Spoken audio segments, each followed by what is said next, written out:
Listening to that is Piet Eloff. He's the Director for Valuations in the city of Joburg. Piet, good afternoon to you. Is it true that you impose the new rate even if a homeowner has actually objected to the process and is going through that? Do you impose the new rate despite an objection? Good afternoon, Stephen. Yeah, what's happened is I just want to explain the whole process of valuation of the properties and the rating is legislated. So it's a legislated process that the metropolitan municipality must every 4 years, they can get a year extension, which we did, revalue all the properties, and then it states that you need to implement it in the financial year. So after your objection process, the city's financial year runs from 1 July to 30 June. Then you need to implement that role. The previous role becomes ends, and you can't rate any further on that valuation role. So when you implement it from the June to July, there's a new valuation that's been rated on based on the tariffs of the city. Apology. So yeah, that's legislated. Even though it's legislated that homeowners must pay their rates to the city. The objection process is a legislated process to say you should actually have it open for a minimum of 30 days. We had it open for 80 days during this whole process. Right. So Peter, way you notify the owners. Sure, I'm sorry to interrupt you. When you say it's a legislated process, you're not talking about a city bylaw, you're talking about a national law passed by Parliament, is that right? I'm talking at the Municipal Property Rights Act number 6 of 2004. So it's a national legislation. Every municipality, every metro, every municipality or district municipality must comply to the legislation. Okay, so the only way to change that is to go to the National Assembly. Maybe Outer will go there. Let's see what happens, Pete. I do have some other questions for you, though. How do you decide how much a property is worth? I know that you can't send people around to 935,000 properties. No one can. How do you actually decide that properties need to be revalued in a particular way? Some areas do go up and some areas do go down in value. That's just a fact of life. Yes, so it's the same principle as I said, it's prescribed. We must determine the market value of the property. And then you must have a specific date which you determine it on. And it was referred to the values of this year. Our values was determined as on 1 July 2022. So the market of 1 July 22 was used. So in an area, if you talk residential properties, we will take the sales, we will analyze the sales. You will determine a basis for that area, and then you will collect, during all the time, we collect the attributes of the properties, which we then use in the valuation process. So a property that's bigger,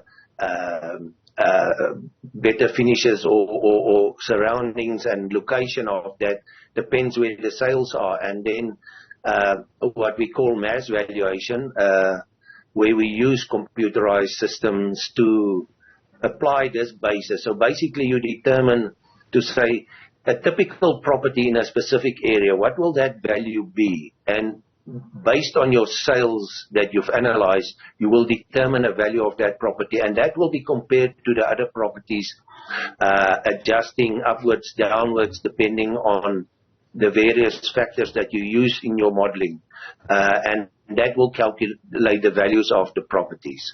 So again, after that is the objection process, but I just want to come to say the objection process is not the end of the road.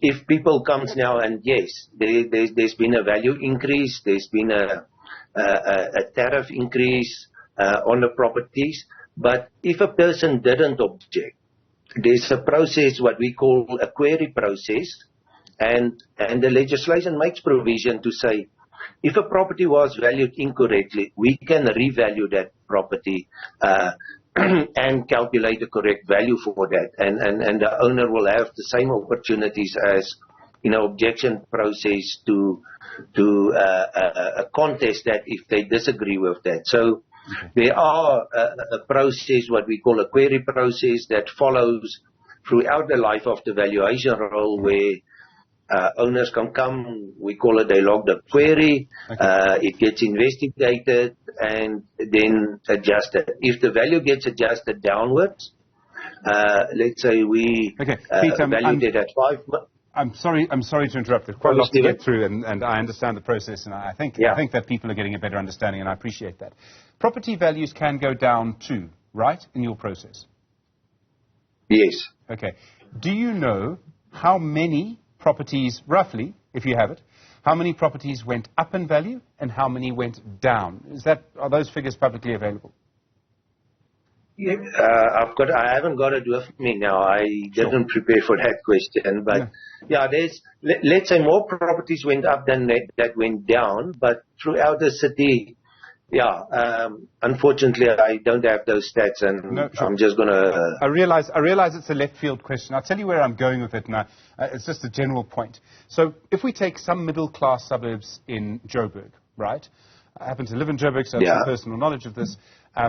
Property values changed dramatically from 2022. I realize you have to pick a date and stick to it, but interest rates went up dramatically over the last year. It's over a year since then.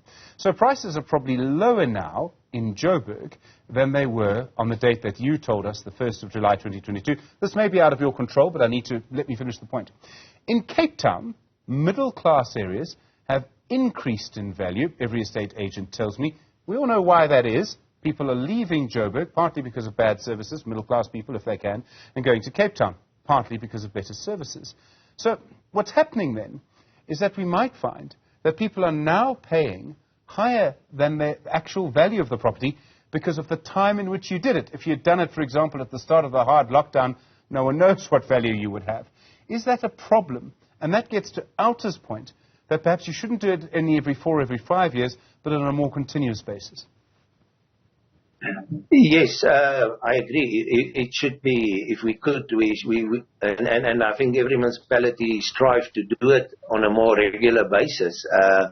Unfortunately, as you mentioned, the number of properties, over 900,000 properties in the city, to revalue them, let's say every time there's an interest hike, because that affects the residents, the value of the properties.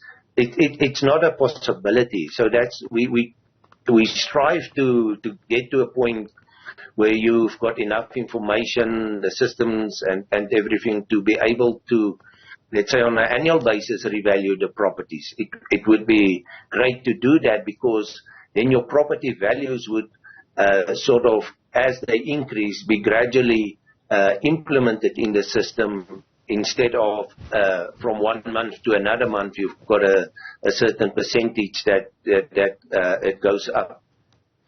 Okay. Piet, just one general question, and again, this may be out of your control, but let me raise it. What we're talking about now is quite technical. I've tried to understand just my electricity bill from the city of Joburg, and I had to sort of put my head together again afterwards because it's very complicated. Outer, I think, agrees that you have tried to do, I think everybody does, you have tried to do as much as you can to explain to people what is happening. I don't know if there's any way to simplify this, but it is technical, it is difficult, you have a difficult job, I accept all of those things. Is there any way to try and simplify this process for people? Because I think many people are only really coming to grips with this now because it's just been too complicated to understand. I battle with it.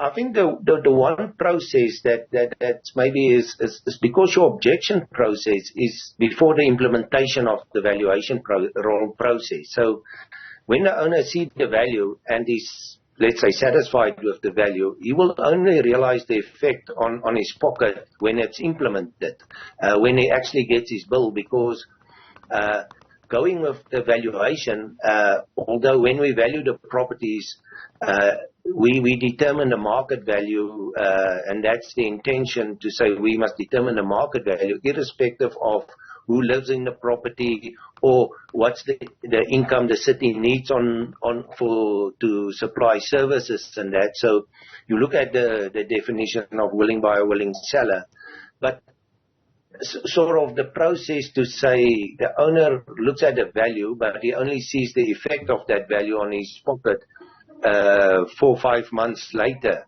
So it's difficult because when do you start rating on properties? If, for example, a property, the owner feels it's overvalued and it takes a while to finalize his objection, and he paid on a previous value, then suddenly he will owe the city 15,000, 20,000 rand, and that creates a problem for the city to recover those monies. And the debtors book will just increase in that sense. So it is a challenge both ways. I think more often valuation roles might make this process easier, and I think that's part of our intention, is to be able to do that.